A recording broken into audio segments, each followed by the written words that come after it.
I would be very nervous, as I'm sure they are, that in the future, the SEC and the Big Ten get so big that they have all the weight in the world to throw around the room. They have to sign off on expansion. They have to sign off on a new playoff contract just like everyone else does. And I don't think you're ever getting their signature in 2026 and beyond on a playoff/media rights deal that includes automatic qualifier status. In other words, grants the same guaranteed access to other conferences as it does to them.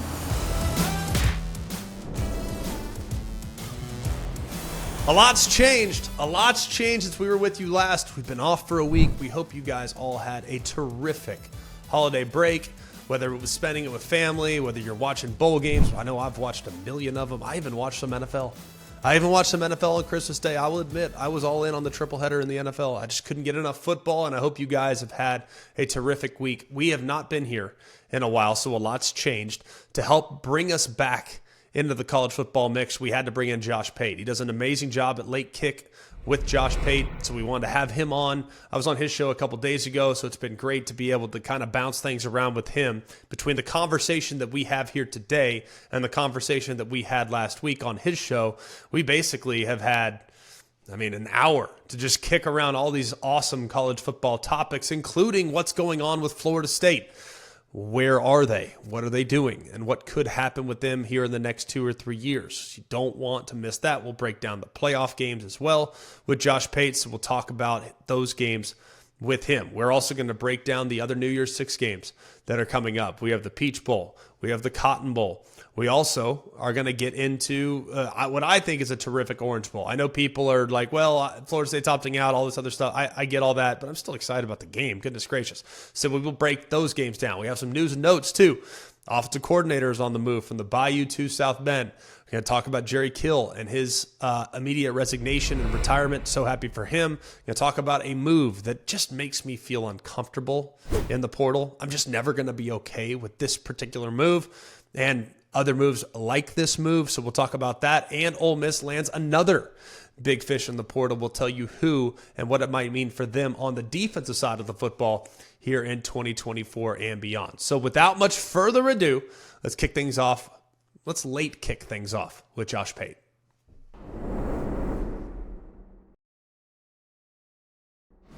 So happy to have the king of YouTube college football, I think, shows in general. Klatt can have his numbers and all that stuff, but Late Kick with Josh Pate is the #1 show on YouTube. And if you don't know that, I just have to check our comments every time. Yeah, this show's fine, but it's no Josh Pate, which is perfectly okay because I am a consumer of Late Kick as well. So Josh Pate joins the show. Josh, we appreciate it, my friend. How you doing? I just want Gregory, I just want you to know I don't send those people to your comment section. It happens organically, and you wouldn't be calling a playoff game if you weren't doing good work, brother. Well, I think it's producer Colin with several different, I think he's probably going around and just constant propaganda. Is it producer Colin? He hasn't worked all month, so he's basically been off. So maybe he's had time to get on some of the burner accounts and go full throttle. Look, if he is, then that constitutes a raise. Like, that's getting the job done. If I'm going to give you off time, I expect you to spend it constructively. Sounds like he's doing that, buddy. We'll get things started with the Florida State angle. And you and I saw on your show just the other day. And I think we see the world through a similar lens. Nothing about what happened to Florida State is fair. Nothing about what happened to Florida State is right. But based on the committee's criteria, it's hard to really look at it and feel like they got it wrong. But it's also hard to look at it and feel like they did the right thing either. So I guess just kind of open-ended to you, how do you feel about Florida State's exclusion from the college football playoff?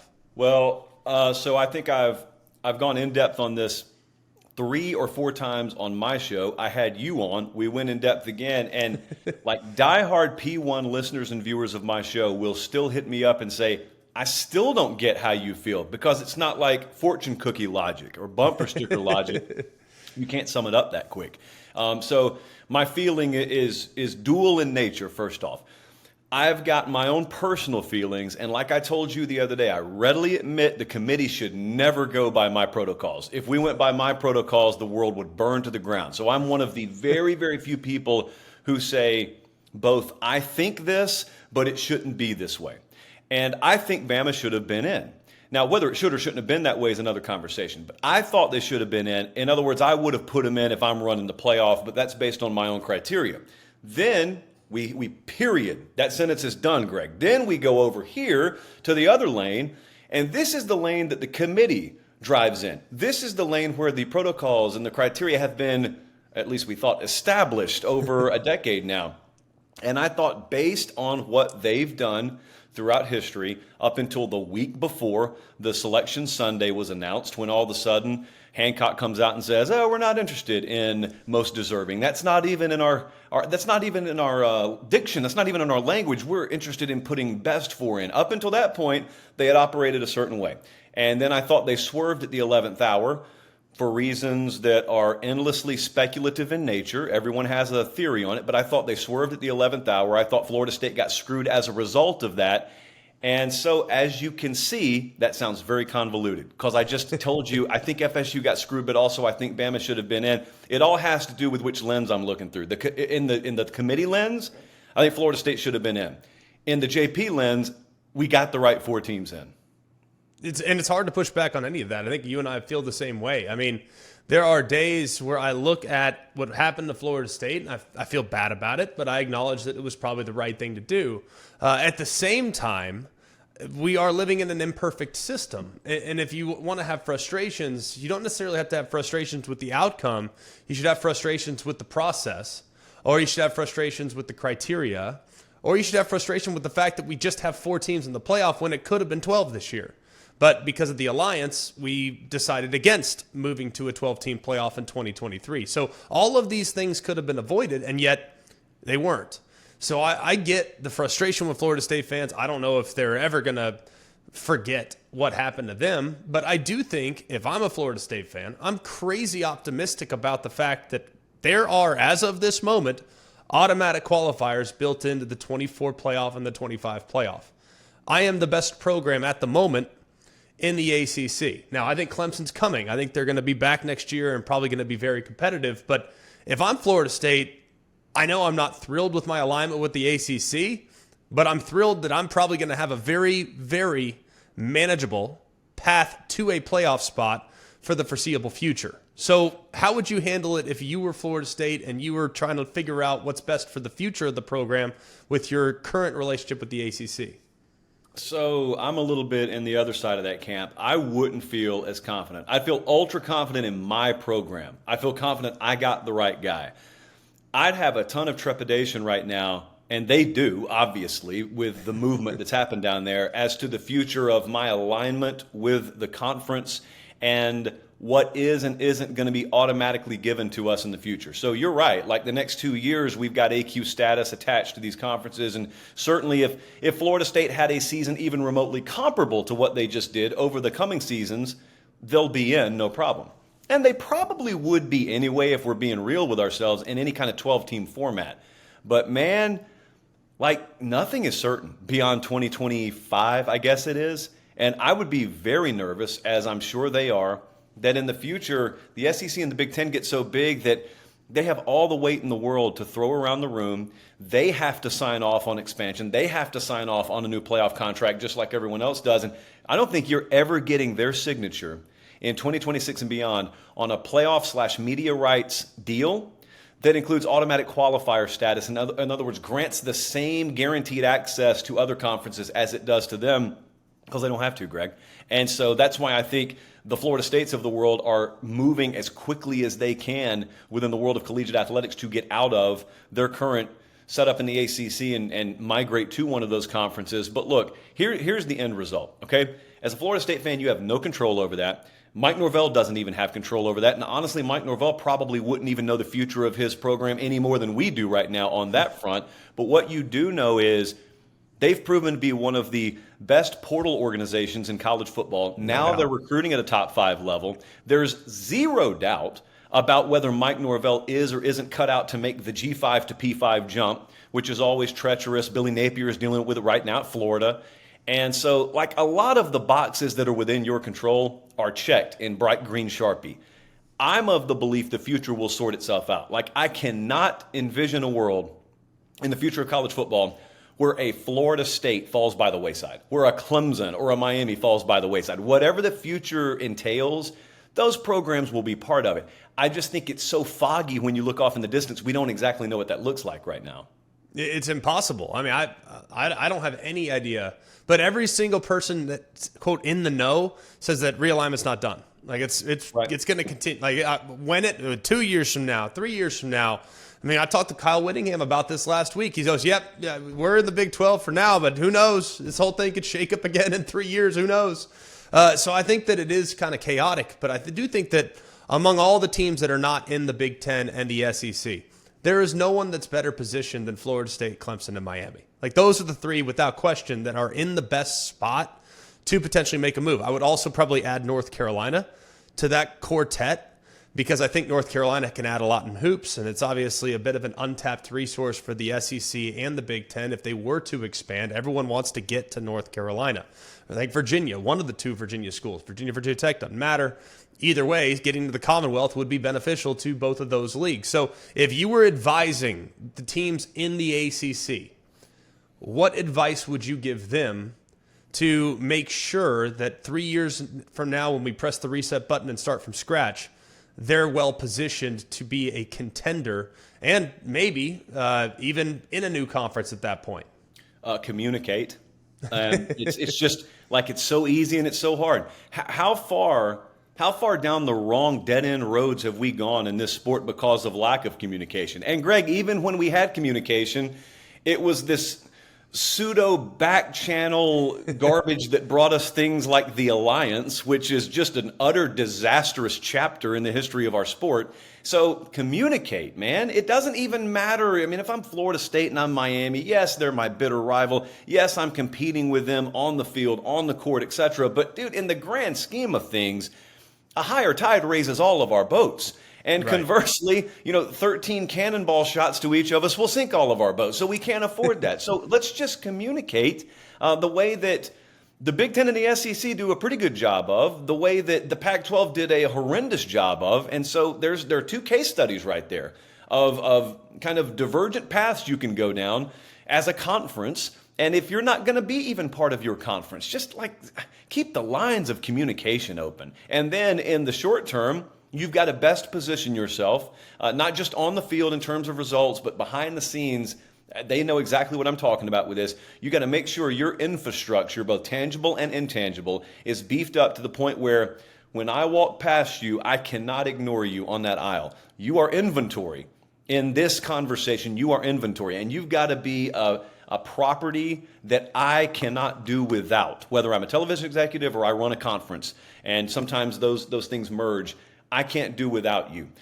That takes coordination. That takes alignment behind the scenes. And hey, another program I wonder about, by the way, not to just go down a rabbit hole here, but I don't think like 80% of even hardcore fans even know that SMU is joining the ACC next year. Right. Just to throw a random program out there. And you've at the same time got programs fighting and clawing and crawling over broken glass to try and get out of the ACC. And every now and then you hear rumblings that, hey man, this thing could be moving really, really quickly. What is SMU even joining? And they're declining taking a media rights check just to get in the conference. I don't know, man. I would be signing every contract in pencil right now. I know the lawyers forbid that, but I would not sign in pen. Sign that thing in pencil. Yeah, I think that's good advice. Communicate and collaborate, I think, is something that would be a good first step for sure when thinking about the possible movement that's coming. Have you ever dreamed of hitting the road in your very own customized Mercedes-Benz Sprinter? Follow college football all season long by hitting all the biggest games in college football's most celebrated stadiums. At ESPN, we dreamed that dream, and with the help of Mercedes-Benz, we made it happen. This year, our very own Jen Latta has teamed up with Mercedes-Benz designers to create a road-ready, fully functional, state-of-the-art podcast studio on wheels. The ride is pure Mercedes-Benz with all-wheel drive and the latest driver assistance, safety, and tech. The podcast studio must be seen and heard to be believed. A spacious and chill conversation space with mics, camera, and mixing board to capture the action. On board Jen Latta We'll be interviewing some of the biggest names in college football. All points to Mercedes-Benz for always bringing some extra. Out back of the Sprinter, they're innovating, pushing the science of the tailgate, complete with grill, cooler, TV monitors, and more. This is #VanLife meets the fan life. To get an inside look to this one-of-a-kind, blow-your-mind collaboration came together, visit mbvans.com/sprinterlabs. The Mercedes-Benz ESPN College Football Podcast Sprinter, coming soon to a game near you. All right, let's get into some of these playoff games. Let's start with the Rose Bowl. That's the one that kicks off before the Sugar, so we'll start there. Bama, Michigan. You have a great sense of the Bama fan base. You have a great sense of the Michigan fan base. You have a great sense of both teams. What are you most excited about when it comes to that matchup? How successful Alabama is in testing a lot of the theories about Michigan. You know, there's a theory out there, very prevalent, that Michigan has beefed up their statistical profile by feasting on total inferiority in the Big Ten in terms of offense. Now, I've got a theory that I call the freeze point, and that is if you don't meet a certain level, a certain caliber of play, you could never do anything against the elite teams in college football. Now, if you do meet the freeze point, and the reason I call it that is if you don't get below 32.4 degrees, it doesn't matter. Water can sit at 33 degrees forever. It won't freeze. But once it's below 32.4, then it's only a matter of time to see how long it freezes. Most teams don't get below that against these elite programs, but if you do, then you can do some business against them. No one aside from Ohio State, and I include Penn State in this, no one aside from Ohio State offensively got below the freeze point against Michigan this year. Maryland had a shot to do it. Otherwise, no one had a shot to do that. Alabama does. And so you're talking about a top 3 defense in virtually every statistical category. And yet I could also envision a scenario, Greg, where we're watching it and you're winding down the clock in the second quarter, getting towards halftime, and already that box score looks kind of wobbly for Michigan. And defensively, they've given up percentage-wise a lot more than they normally would. I could see that. I could also see them giving Alabama a ton of issues moving the ball. I think that there's always this feeling, and there is in this game, amongst both fan bases, you're setting yourself up for heartbreak, that there's going to be some massive, huge edge that someone has. I don't see any huge edges here. I see incremental here, incremental there, fractions of inches over there and here. I think J.J. McCarthy's capability will be put to the test here. If you're a believer that he was banged up, and the back half of the season, which overlapped with facing the best defensive teams they faced all year, then maybe the 3-week layoff gives him time to heal.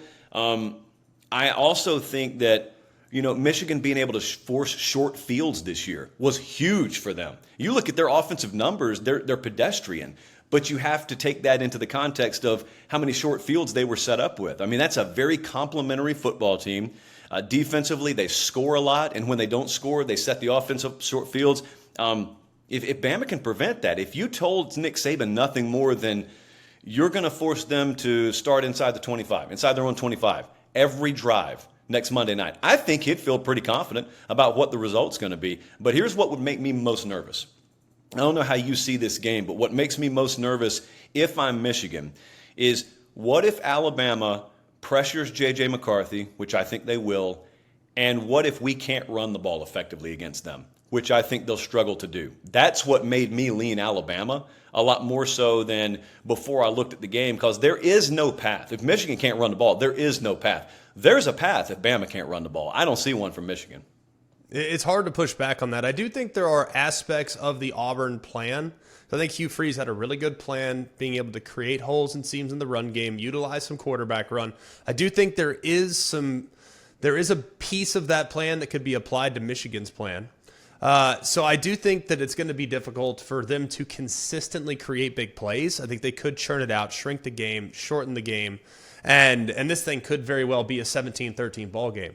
But I really think it comes down to turnovers. I mean, I think J.J. McCarthy is going to have to play out of his mind, but Bama's also going to have to be really smart when it comes to when they take chances, because with their defense, Michigan's defense, a lot of zone, a lot of eyes in the backfield, and they force a lot of turnovers. So I think if Bama has a clean sheet offensively with 0 turnovers, they'll be in a really good spot. But if they turn it over, the door opens. And we already saw that's what happened when they played Ohio State. Door opens, pick, right down the field, 6 yards, I think they had to go. So they didn't exactly go right down the field, but it was pretty easy for them. But turnovers, I think, might ultimately tell the story in this one. Moving over to the other game, I personally think that if you're a casual, your word, if you're a casual, this game, even though it doesn't have the helmets that you'll have with Bama and Michigan, and the tradition of Bama, Michigan, this game is going to be more appetizing because I think it could be a track meet. I really believe that. Texas and Washington both have elite offenses, both have liabilities on defense at times, especially in the secondary and at safety in particular. So when you look at this game, are you thinking it's going to be a high-scoring affair like everybody else is as well? Yeah, I am. You got a good one, man. That nightcap's going to be a really good one.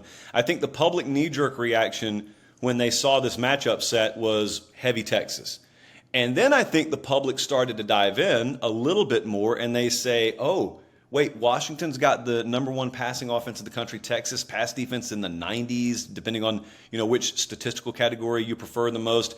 Might this be a matchup nightmare for Texas? And then I think there's a third dive you have to take. So we have to triple dive this thing in order to really arrive at what I think the picture is that we'll see unfold in the Superdome, and that is, yes, those stats are what they are. But contrary to the title of a show that used to air on your network a lot, numbers do lie. They lie to you all the time if you don't know how to interpret them.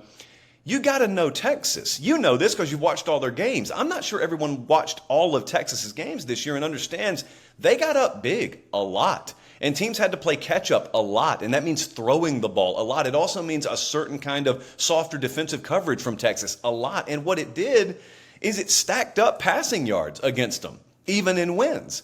And so, yeah, man, if Texas is up 24-3, I don't doubt Michael Penix is going to be able to move the ball through the air. It's if he can move it through the air, if it's 10-10 early in the second quarter, that I care about. And I still think he can.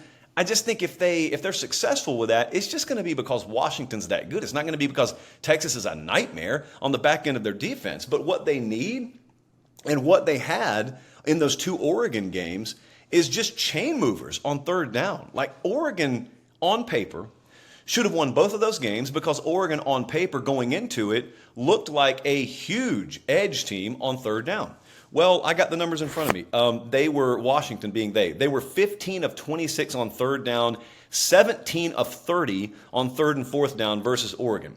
Texas has the number 2 third down defense in the country. Okay, so yet again, I find myself looking at a Washington game saying, third down's going to determine this. But I'm not so confident in that Texas statistic because Oregon was top 5. Both times they played them, and it just didn't matter. I also think that Texas is, I saw them in the Red River game against Oklahoma. That was their worst turnover day. I mean, they were inside the 10 a couple of times and came away with 0 points. If Washington could force that, that's a big deal. But I think the other thing, Greg, and you're probably going to have as much fun trying to explain this to a national audience as anyone has all year, is Texas will not severely out-athlete Washington.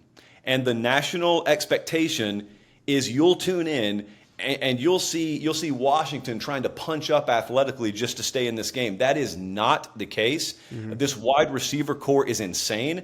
The offensive line just won the Joe Moore Award. So finally on the back end of the season, Kublik and company have beat the propaganda bell enough to where they can get them some recognition.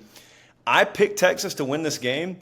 I have learned my lesson picking against Washington, though. Obviously not to the degree that I'm going to pick them, but man, it's like a 52-48, 53-47 proposition in my mind. Not in terms of final score, but percentage-wise. Could be final score man. Too, yeah. Yeah, I think that also could be the final score. So it's going to be. I don't think there's any skill in saying this is going to be a last team with the ball win sort of situation. I've never thought there's skill in knowing that.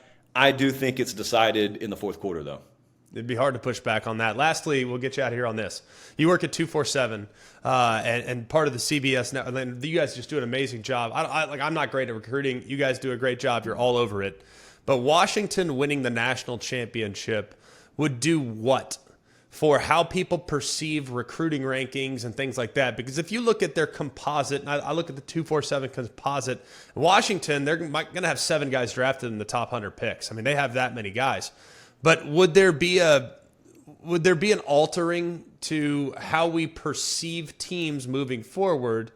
Because Washington would really be the first national champion that we've had in, 20, 25 years that didn't check all those crazy personnel boxes as far as recruiting rankings are concerned. So since you're so close to it, how do you think that would alter the perception of how you can recruit and whether or not you have to recruit at the highest possible level to win championships? I've never thought you have to. I've thought if you can get a franchise caliber quarterback in and have him play that way, you can get it done with a pretty good roster that has exceptional dots across it. If you've got an exceptional room, like a wide receiver room, it really helps. If your exceptional room is your offensive line room, I think it would catch a lot of people off guard.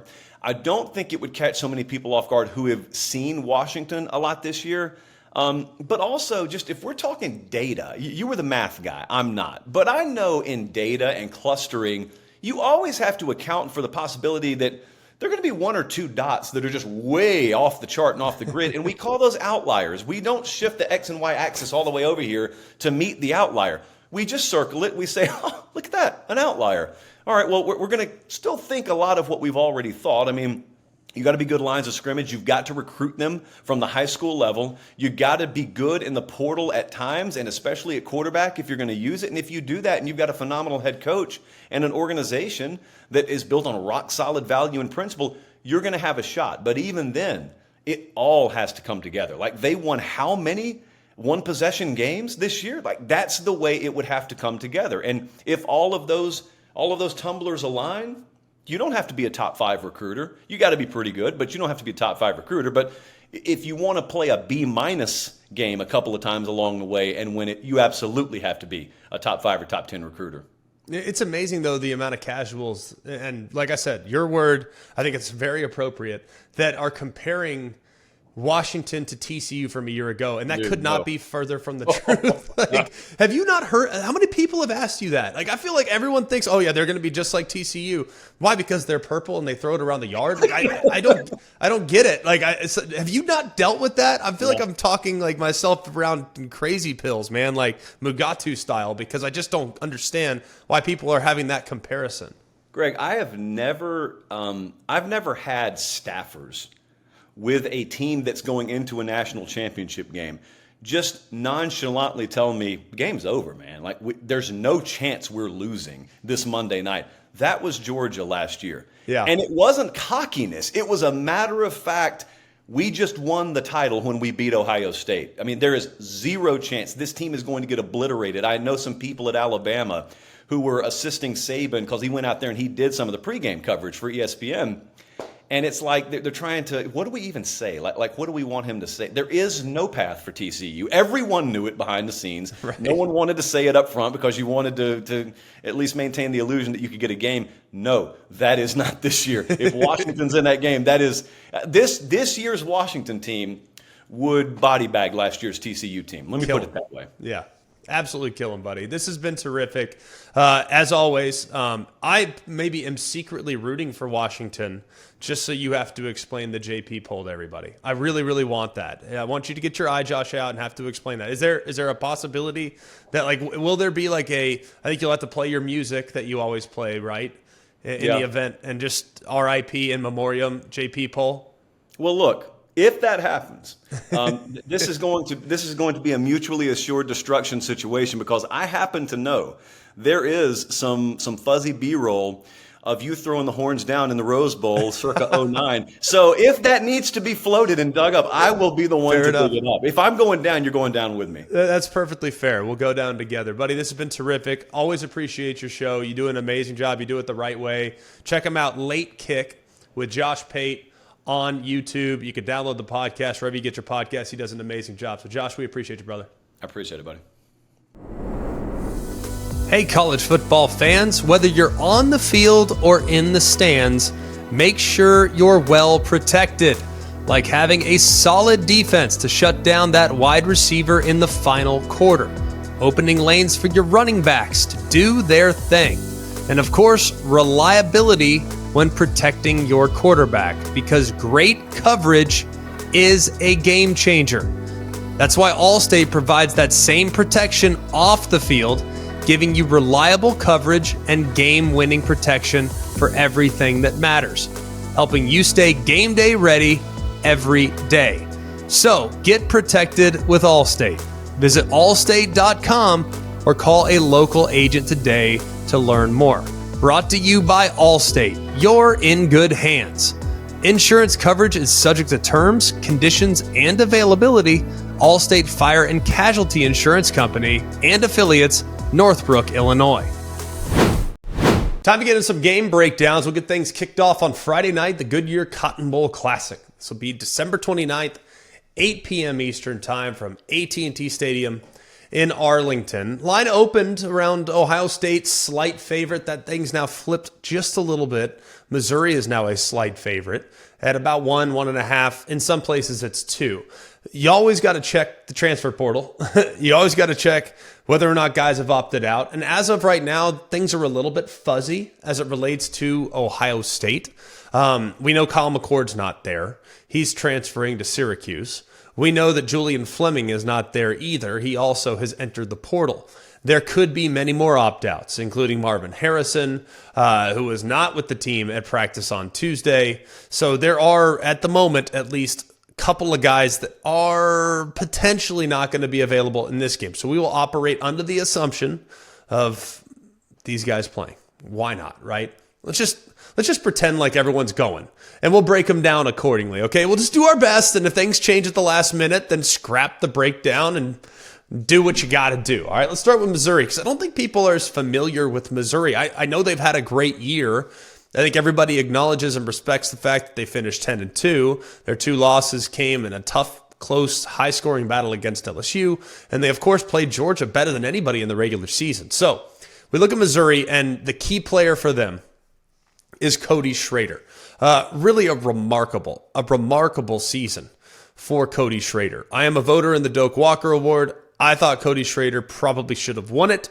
Was perfectly fine with Ollie Gordon winning it. He's elite as well. But this is really more about what Missouri has become. Now, if you look at Eli Drinkwitz's offense in the past, they're a stretch zone team. They want to get to the perimeter, and they've had great success doing that, not just at Missouri, but at his prior time at NC State as an OC, and then when he was the head coach at App State there for the year. It's what they do. They run a great zone scheme, off tackle stretch zone, and it's tough to stop because you have a decisive runner in Cody Schrader that's been amazing.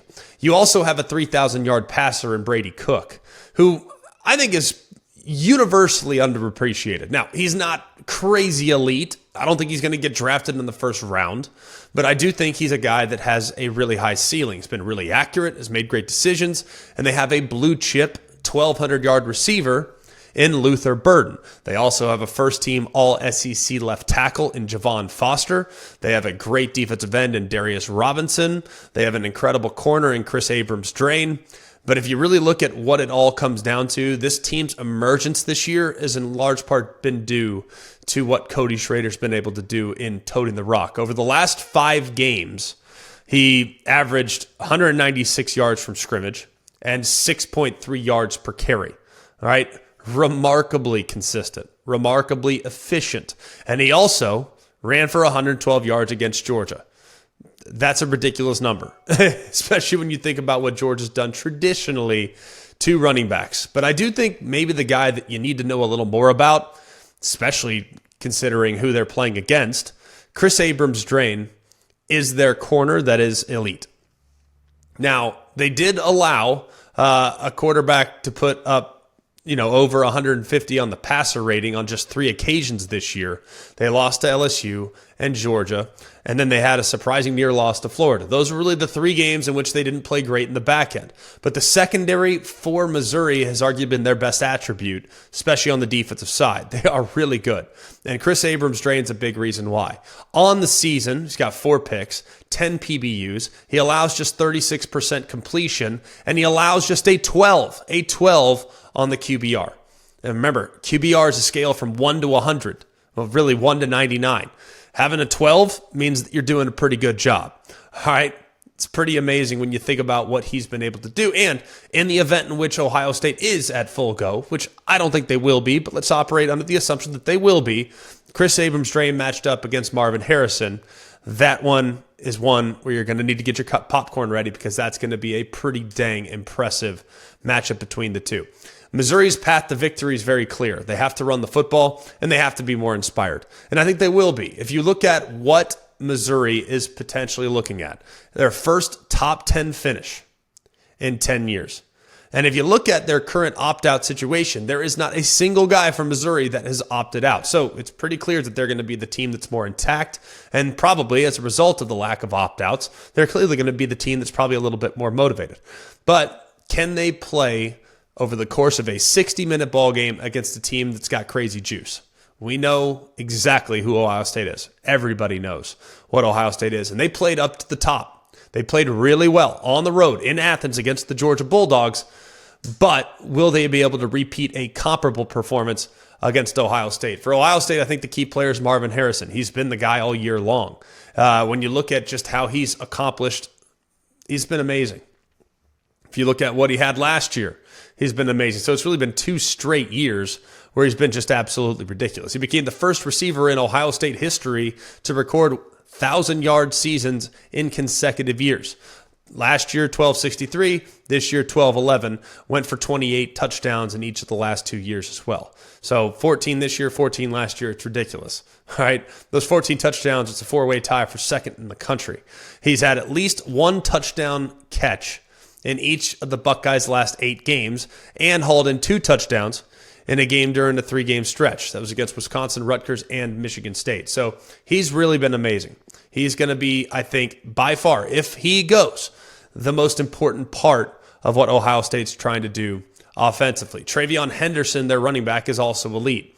Now, if you look at what TreVeyon Henderson has meant to this team, when he's been healthy, it's been a completely different looking unit. A completely different looking unit. And if you look at the time that he missed, he still had nearly 1,000 yards. He went for 854 and 11 touchdowns, but he could be massive to kind of take some of the pressure off of Devin Brown. And knowing, too, that if the strength of Missouri's defense is in the back end, in the secondary, they're probably going to have to try to run the football. I mean, he did an amazing job against Notre Dame, who on 14 carries, he went for over 100 yards. He missed 3 games, but really down the stretch, he had 100-yard games in 3 of the last 5 games of the year. So it's going to be really massive for TreVeyon Henderson to play at a high level if they're going to go into Dallas and get the win. And then finally, how well will Devin Brown play? Because we know that McCord's out, and McCord's been very solid. But Brown this year has played a little, 12 of 22 for 197 and a couple touchdowns. He did throw a pick, but he's played in 5 games. He's been around enough. Or is it going to be true freshman Lincoln Kienholz? We'll see. Either way, Ohio State and whoever their quarterback is, they're going to be well positioned to run a very quarterback-friendly offense. And in the event in which it's Brown, he's a guy that went right down to the wire with Kyle McCord. Even end of the season with Kyle McCord as that quarterback derby was back and forth all the way until the very end. Emeka Egbuka, Cade Stover, Marvin Harrison, assuming all those guys go, they still have a lot of weapons at his disposal. So it ends up being the quarterback, if it's Devin Brown or if it's Kienholz, either way, they're going to have plenty of players available to them. And in the event in which they go with freshmen, they're still going to have dudes. So they're going to be in really good shape. I'm taking Missouri to win the game. Usually, when I'm evaluating these games, it's almost always about motivation. It's always about motivation, and whether we want to acknowledge that or not. And I think Missouri is going to be really fired up to be there. I can't say that for certainty with Ohio State. I can't. Now, I think Ohio State has an advantage from a talent standpoint. I think they have an advantage from a big game experience standpoint, but I think Missouri wants it more, and ultimately that's why I think they'll get the win.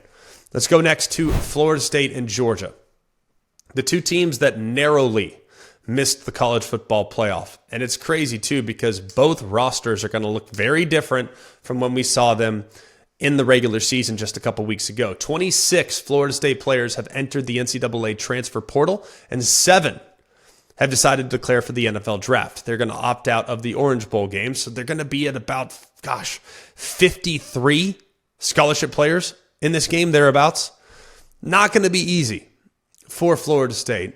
When you think about the fact that one guy that entered the portal is back, that's Joshua Farmer. But other than that, they're going to look very different than what they looked like in that 13-game regular season. If you look at Georgia, They have had 15 players enter the portal, but they've brought in 4 players, and really none of those players decided to go to the draft. So there should be in a pretty good spot. Marvin Jones Jr. did transfer to Florida State, but he's not draft eligible. So Bulldogs should be pretty much intact, at least at the moment.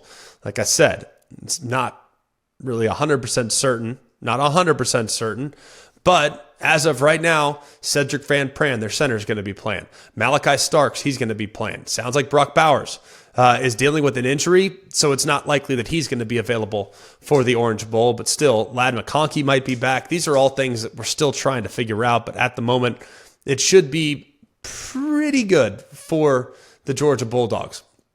When you look at what Florida State has excellent personnel. They have really good players. So we're going to get to them in a moment, but we're going to start with the Georgia Bulldogs because their key player is Carson Beck, and he is back. He's waited a long time as Georgia's starting quarterback.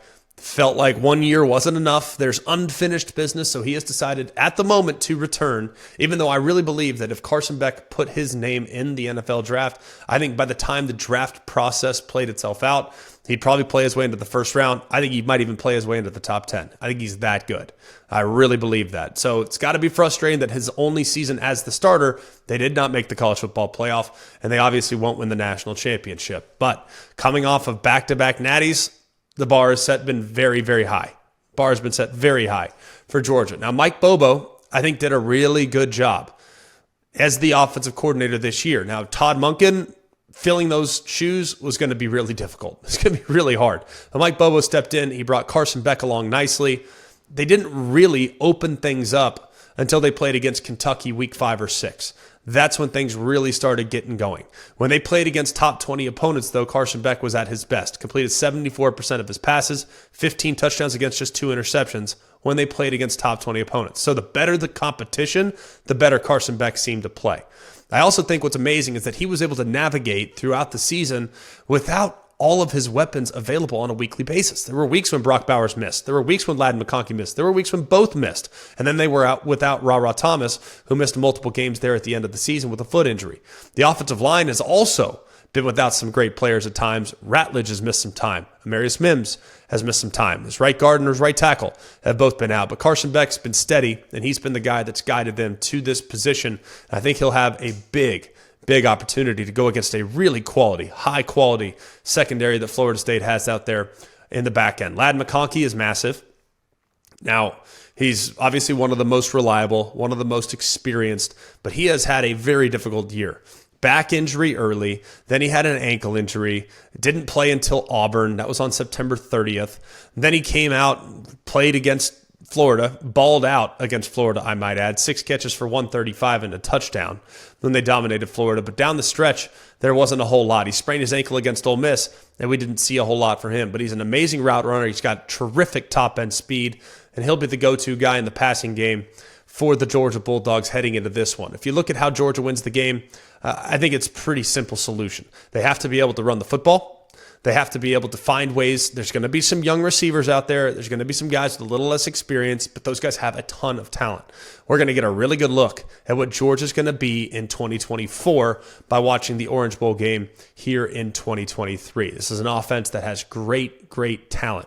Now, the defense is not quite the same as they've been in the past. They're excellent at safety, even teetering on the edge of being super elite at safety, I would say. I think they're excellent at one of the corner spots. I think the other corner is just okay, at least at this point of his development, but he has gotten better as the season's gone along. I think the defensive line is not what they've been in 21 and 22, particularly on the edges of the defense.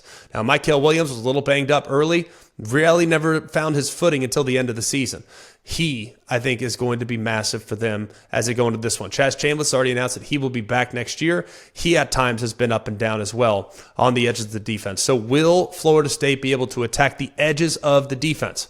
That's been a problem spot for the Georgia Bulldogs. Edge defense against the run. Can Florida State take advantage? But with Florida State, it's pretty simple. It's all about their personnel at the running back spot, whether it's Trey Benson, Lawrence Toafili. They're going to have to take the pressure off of Brock Glenn. Tate Rodemaker decided to enter the transfer portal. He will not play in the Orange Bowl game, so it's going to be all about being able to run the football. Now, Rodney Hill also entered the portal, so how will they divvy up the reps? I would think Toafili will get a lion's share. He announced that he's going to be coming back. So that is significant when you look at what he could mean for Florida State in this game. You look at the rest of the team, offensive line, for the most part, they will have a few guys that they're without. Their defensive line, they'll have a few guys that they're without. It's really unfortunate because I would have loved to have seen Florida State at full strength heading into this game. We're just not going to have that. And it's going to be, I think it's going to be a little frustrating, frankly, because I would love to have seen how they would have competed. Even in the absence of Jordan Travis, I would love to have seen them compete against the Georgia Bulldogs with Georgia at full strength and Florida State at full strength so we could get an assessment as to whether or not Florida State should have been in the college football playoff. I would have loved to have seen it, but I understand. Guys got to do what's best for them, and guys don't feel like playing in the matchup is worth their while. That's their own personal decision. I won't be critical. I'm just disappointed as a college football fan because I'd have liked for them to have gone out there at full strength and said, see, this is what we could do, but we're just not going to have that luxury. How does Florida State win? Their defense has to play out of their mind. I think it's pretty simple. The defense is going to have to play out of their mind. Now, we've seen them do it already. We saw them do it against Louisville. But this is a significant step up in quarterback play. With all due respect to Jack Plummer, Carson Beck is not going to go 0 for 13 with an interception on passes that are thrown 10 or more yards downfield. Just not going to happen. I also think that it's going to be much more difficult for Florida State to cover the receivers because if you look at Louisville, if you look at some of the teams they play down the stretch, the receiver position, not quite as good as what they're going to see when they tee it up against the Dogs. So they're also, I think, going to have to make sure that they continue to apply pressure. I know they're going to be without some of their key pieces up front, but can they apply pressure to Carson Beck? Because when pressure is applied, he does drop off just a little bit. Just a little bit. But going to be very important, I think, for Florida State to apply pressure, and we're going to get a good look at what they might be moving forward. But either way, Florida State's going to have their hands full. I don't see how they can beat the Georgia Bulldogs. I just don't see it. I'd love nothing more than for them to shock the world yet again, but I'm trying to find a pathway to victory for the Noles, and I think the only way they do it is by turning over Carson Beck and forcing a couple short fields because I'm just not confident in a Brock Glenn-led offense to consistently put drives together enough to where they can knock off the Georgia Bulldogs. And let's go finally to the Peach Bowl. This game will be Saturday, December 30th at noon Eastern time from Atlanta. Penn State is a slight favorite, about 3.5 in that vicinity. Nothing's changed at the moment. As far as opt-outs and guys that aren't playing, tight end Theo Johnson is not going to be playing. Olu Fashanu will not be playing at left tackle, and they will be without their edge defender Chop Robinson. They also will be without Manny Diaz, who decided to leave as the defensive coordinator and become the head coach of Duke. And currently Ole Miss is going to be without Cedric Johnson, their defensive end. So Ole Miss, for the most part, intact. But really, when you look at what Penn State is, they're a really young team. So most of their guys should be back. Most of their guys should be up. And most of their guys should be playing in this one. Let's start with the Ole Miss Rebels. Their key player is Jackson Dart. He's going to be coming back. It's massive. They had a great offseason battle between him and Spencer Sanders, where Spencer Sanders came in, highly decorated player from Oklahoma State. They also brought in Walker Howard from LSU. They also, I think, were wondering, all right, what is going to happen with Jackson Dart? Will he be able to elevate? And he has. I think he's done a great job this season. He's certainly in the upper tier amongst the quarterbacks in the SEC. He's actually 11th nationally with a 161 passer rating. And Jayden Daniels is the only two quarterbacks in the SEC with more than 2,900 passing yards and more than 300 yards rushing. So he can do it not just through the air with his arm, but he can also do it with his legs. And most of those offensive weapons are back, including Quinshon Judkins, who we'll talk about in a minute. He'll have plenty of talent at his disposal on the perimeter. The X factor in this game is going to be Quinshon Judkins. Now, if you look at what Quinshon Judkins did this year, it's going to be a little underwhelming based on preseason expectations, based on what he did as a true freshman in 22. But he was banged up most of the first half of the year. Rib injuries, didn't run with the same level of intensity, but he did get better as the season went along. So it's going to be massive, I think, for Ole Miss to be able to get him involved, run the football. I know it's not going to be easy to run it against Penn State, but Michigan did find a way to victory by exclusively running the football. I don't think Ole Miss has the same type of offensive line as the Michigan Wolverines have, but I do think that the way that you can attack this defense is by taking the air out of the football. You have to run it. You have to be physical. They're an elite pass rushing unit. They're an elite athletic unit, so they have to run the football, and they have to be able to create some issues, I think, for the Penn State defensive line, who's good, but they're more athletic than they are capable of holding up for 60 minutes against the run. If you look at Ole Miss, how do they win? Well, I think they're going to have to create great balance on offense. If you look at Penn State's defense, they held 9 of their 12 opponents to 15 or fewer points. That's pretty dang amazing. It really is. It's amazing. This is a ridiculously athletic group. So you're going to have Quinshon Judkins playing at his best to kind of limit the aggressiveness of the movement in games and the speed that this defensive front seven will play with. I also think it's going to be really important for Jackson Dart to keep plays alive with his legs. Might have to run around, might have to scramble some, and if he can, that could take some of the pressure off of this passing attack, because I don't think they match up great with their receivers against the Penn State secondary. And if you look at Penn State's numbers in rush defense, they give up just 2.16 yards per carry. That's third in the country.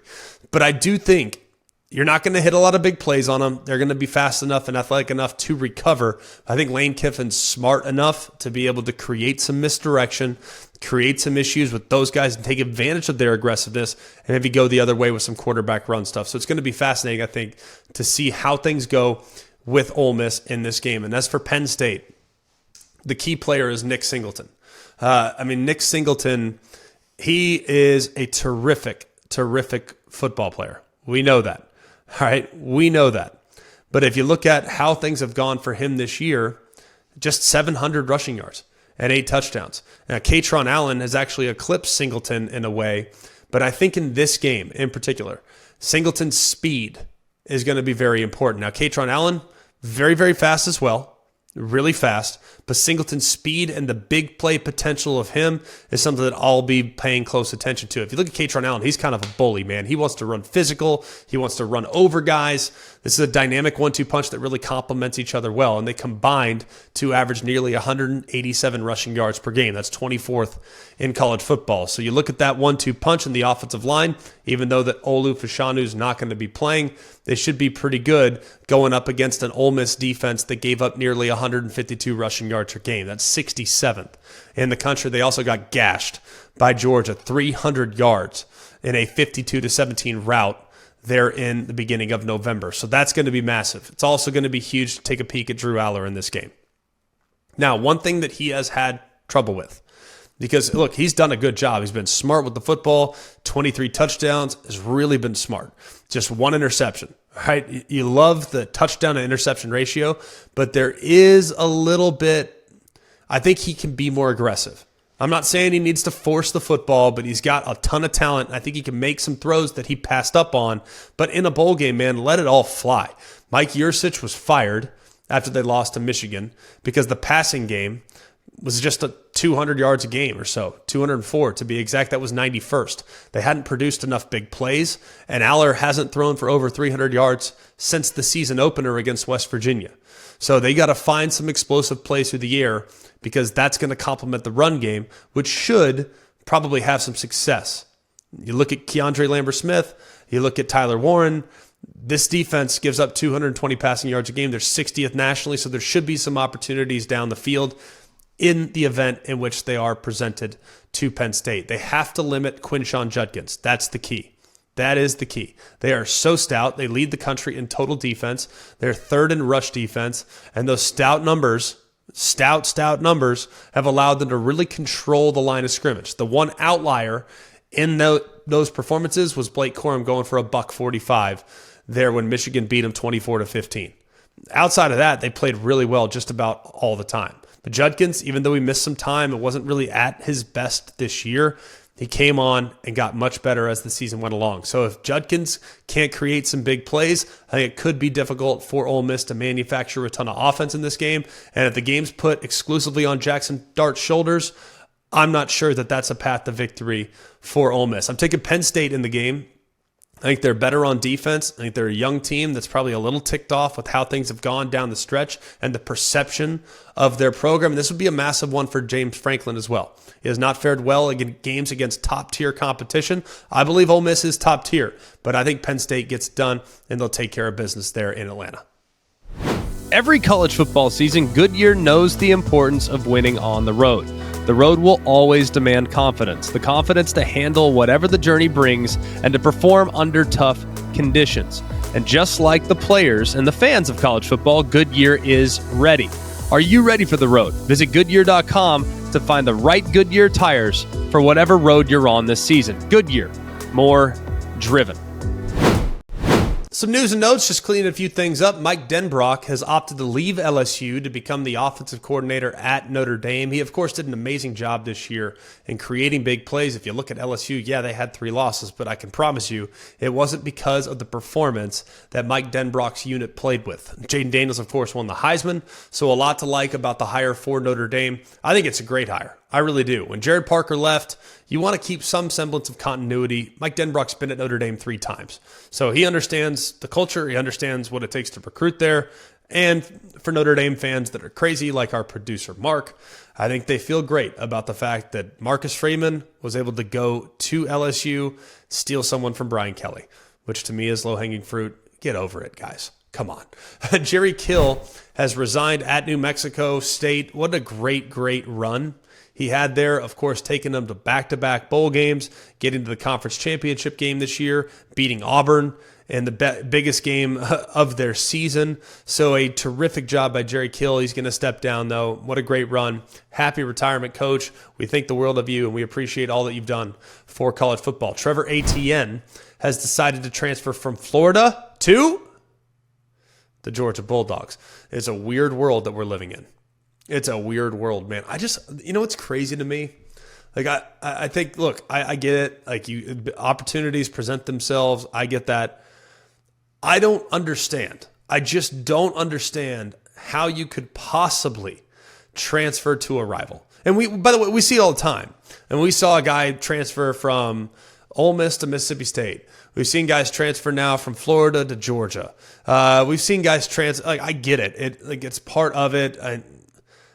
The transferring to a rival, it's like they should put something in place where you're not allowed to transfer to your rival. Not because Etienne did anything wrong. He didn't. It just, as a guy, if I were to think about a guy on our team when I was playing at Alabama that transferred to or from Auburn, just how awkward that would be, I just don't get it. So totally supportive of Etienne. He's a terrific player. And with the injuries that Georgia had to the running back room this year, I think it's a great spot for him to step in. He's really good. He's a 3-down back. He can catch the ball out of the backfield as well. I think it's a huge get for Georgia, but my goodness, man, it's just so backwards that these guys are. I get entering the portal. I'm fine with that. I have no problem with it whatsoever. Every player is entitled to their own thing. They can do whatever they want. I will never get comfortable with the guy playing for a rival after his first school. It's just mind-blowing to me, but I digress. Walter Nolen, the outstanding defensive tackle from Texas A&M. He was at one point the number 1 player in the country, according to several different publications. He is transferring to Ole Miss, which is a huge get. A huge get. I mean, the rich get richer. Lane Kiffin has mastered the portal.